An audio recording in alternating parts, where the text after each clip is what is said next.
agar tidak menggunakan titel untuk keperluan bisnis atau keperluan kepercayaan di masyarakat. Coba dok, ini pertanyaannya dok, ini kenapa harus ke sana?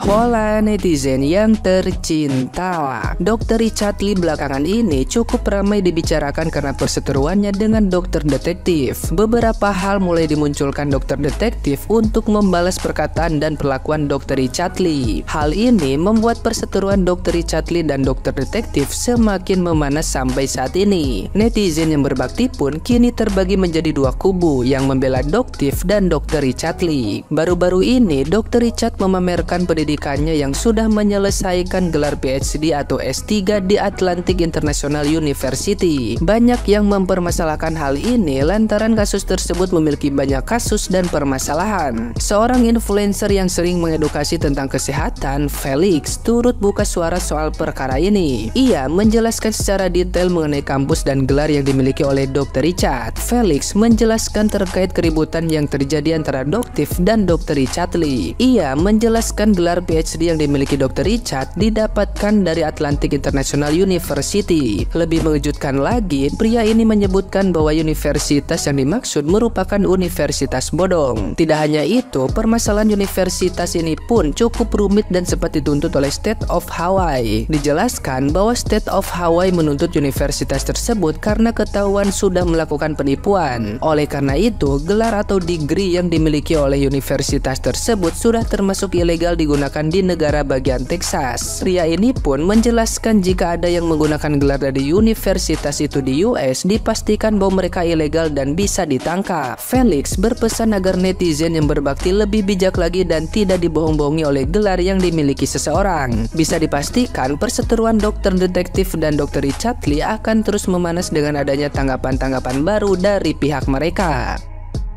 Nah, gimana nih menurut netizen yang terhormat? Silahkan berkomentar ya. Cumananya gelar PhD itu katanya ilegal. Setelah dicek degree-nya katanya ilegal di Texas. Pernah juga dituntut di Hawaii karena menipu. Terus kabarnya nggak diakui sama akreditasi Amerika. Jadi universitasnya ini universitas bodong. Dapat gelar itu buat apa lah kok kayak gitu? Alasannya sih untuk belajar. Berarti di Indo ini jurusan bisnis ini kurang ya berarti. Gak salah memang mau belajar. Yang salah itu mengakui yang tidak betul jadi betul. Bertanya ini ya karena kasus beli gelar itu banyak kali. Belum lagi yang kemarin Dr. HC itu. Yah, kayaknya nggak ketolong deh dok. Udah disenggol pula sama Felix Jules Henry PhD. Dan aku cari sendiri case-nya. Betul ada loh di tahun 2002 itu. Bahkan Texas government itu memperingatkan agar tidak menggunakan titel untuk keperluan bisnis atau keperluan kepercayaan di masyarakat. Coba dok, ini pertanyaannya dok, ini kenapa harus ke sana coba? Kenapa harus, ya tahu kita susah cari gelar gitu kan, PhD apalagi itu pertanggungjawaban, terus kita tempel di belakang nama kita. Itu buat apa? Satu lagi dok, ini pertanyaan aja ya, apakah kita layak misalnya menyamakan skincare dengan barang branded, kayak tas branded mewah misalnya? Emang sama kayak gitu bisa di apple to apple? Kan enggak. Barang branded itu beda dengan skincare tuh takutnya kalau udah dia menyentuh kulit ada reaksi kepada kulit langsung, imajinatif, harga mahal. Masa iya kita, maksudnya kenapa harus ke sana arahnya? Dan coba tolong dok dijawab dok. Aduh. PhD. Kata gue ya di RL ya, lu dapetin PhD itu dari university emang udah legal, tau gak sih? Jangan cuma beli title doang. Kadang gue bingung, lu nampilin PhD lo kayak gitu, tapi kalau misalnya bukan dari yang legal university, kayak buat apa, tau gak sih? Buat apa? Buat cuma kelihatan kayak keren doang. Lu udah PhD, lu udah S3. Tapi kalau misalnya bukan dari legal university kan sama aja juga cuy. Dan juga lu gak ngikutin mata kuliahnya itu dari awal sampai akhir. Lulus juga cuma karena beli doang PhD-nya. Kayak gue mikir ya, kok bisa ya ada orang yang mau kayak gitu loh. Sedangkan sorry to say deh, gue tuh menjalani pendidikan karena gue tuh menikmati gimana caranya belajar dari awal sampai akhir. Terus gue bener-bener kayak puas banget dapetin gelar gue. Dan gue bangga karena usaha gue tuh belajar mati-matian dari awal. Tapi gue kayak nggak ngerti lagi kenapa bisa lu tuh seneng banget buat beli si title ini gitu loh. Dan lu kayak gembor-gemborin gue udah PhD, udah S3, Itu adalah hak segala bangsa untuk belajar. Dan gue tahu itu hak juga, tapi masalahnya lu udah ngejalanin itu secara bener-bener belajar dari awal sampai akhir lu dapetin PhD-nya, atau lu cuma beli doang cuy. Kalau misalnya lu cuma beli PhD-nya doang, gimana caranya gue bisa respect sama produk-produk lu? Kata gue ya DRL ya, please lu jadi orang tuh jujur dulu. Jujur, tau gak sih? Jujur. Semakin jujur, orang-orang bakalan respect sama lu. Tapi kalau lu kayak gini bentukannya, gue gak ngerti lagi, apakah ada orang yang respect sama lu? Seharusnya teman-teman kita ini harus apresiasi yang sebesar-besarnya karena Dr. Richard ini mau jadi profesor di Indonesia. Ya, tepuk tangan. Tapi dok, S3-nya harus dari kampus yang benar-benar kampus yang terakreditasi dan terdaftar di Kementerian Pendidikan Tinggi, Sains dan Teknologi.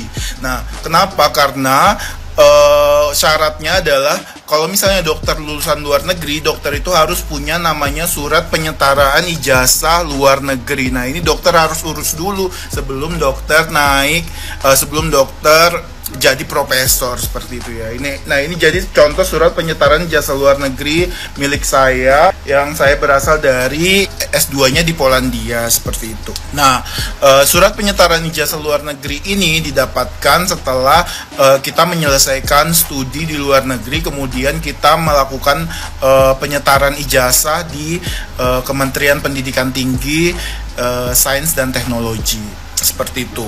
Nah, jadi kalau dokter mau jadi profesor, cita-citanya kita aminkan, tapi yaitu jangan kuliah S3-nya harus kuliah yang benar gitu ya. Jadi kuliah S3 itu 4 tahun dok, kuliah S3 4 tahun, ngikut perkuliahan, melakukan research, publish dan lain sebagainya. Nah, itu harus benar-benar dilakukan sebagai mahasiswa S3. Kebetulan saya juga mahasiswa S3 di bidang computer science. Seperti itu. Terima kasih. Dr. Richard Lee menipu masyarakat Indonesia, skincare murah dijual mahal, untung triliunan. Tambah memanas gitu ya guys, perseteruan antara Dr. Richard Lee dan dokter detektif gitu. Kemarin pagi gitu, dokter detektif ini tuh membongkar salah satu skincare Dr. Richard Lee lagi gitu ya guys, yaitu White Tomato. White Tomato ini adalah skincare atau produk dari Dr. Richard Lee yang paling premium gitu ya guys. Harganya itu sekitar 1.500.000-an gitu. Dan isinya itu diklaim ada kandungan white tomatonya, atau bahasa latinnya itu lupa soalnya susah sekali gitu ya guys, dan diklaim bisa kayak mencerahkan, memutihkan kulit gitu. Dr. Richard Lee ini juga pernah mengatakan kalau white tomato ini adalah formulasinya dari Amerika atau USA gitu ya guys. Makanya kenapa harganya itu mahal sekali, karena ini adalah premium gitu katanya. Nah, kemarin pagi gitu ya guys, dokter detektif ini tuh langsung membongkar kalau ternyata white tomatonya Dr. Richard Lee itu white tomato abal-abal gitu loh guys. Di sini yang dimaksudkan abal-abal itu bukan yang berbahaya gitu ya guys, tapi kandungannya yang nggak sesuai gitu. Ternyata white tomato Dr. Richard Lee ini tuh isinya hanya glutathione. Dan parahnya lagi, glutathione ini tuh bisa dibeli dengan harga 200 ribuan aja gitu loh guys. Tapi dijual sama Dr. Richard Lee 1.500.000. Kan gila banget ya keuntungannya. Dan ini disinyalir atau bisa ditelusuri gitu ya guys, keuntungan Dr. Richard Lee menjual white tomato ini tuh sampai 1 triliunan gitu guys. Itu keuntungan ya. Waduh, gimana nih dokter? Kemarin baru aja ketahuan kalau Dr. Hem ini berhidroquinone. Sekarang white tomato katanya nggak ada kandungan white tomatonya, hanya glutathione-nya aja. Lah ini katanya formulasi dari Amerika dok. Ini Amerika mana? Amerika Utara tuh gimana? Waduh dokter, ini kalau kayak gini langsung aja deh temuin dokter. Kan kayak gini nama baik dokter loh yang kecoreng.